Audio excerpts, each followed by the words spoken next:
আজি দেওবাৰ পৰা একদম চবেই একদম পূৰা নিজৰ কাৰণে ব্যস্ত হৈ গৈছোঁ চব, মানে নিজৰ কেয়াৰ লোৱাত। সদায় লোকক আনক কৰি থকা হয়, আজি একদম নিজক, হয় নাই মেঘালী?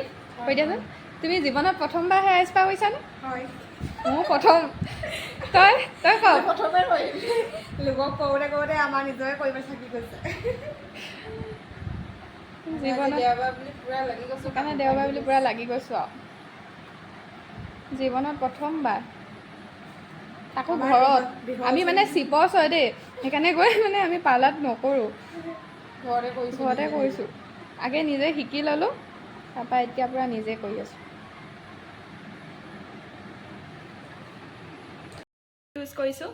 আপোনালোকেও যদি কৰিব বিচাৰে আমাক কণ্টেক্ট কৰিব। টেঙাপুখুৰী অঞ্চলৰখিনিয়ে মেঘালীক কণ্টেক্ট কৰিব, আৰু নেমুগুৰি বকতা অঞ্চলৰখিনিয়ে মোক কণ্টেক্ট কৰিব।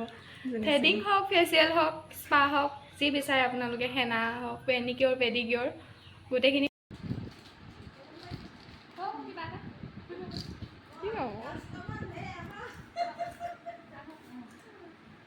পাৰ্লাৰলৈ কাষ্টমাৰ আহিছে আকৌ ন?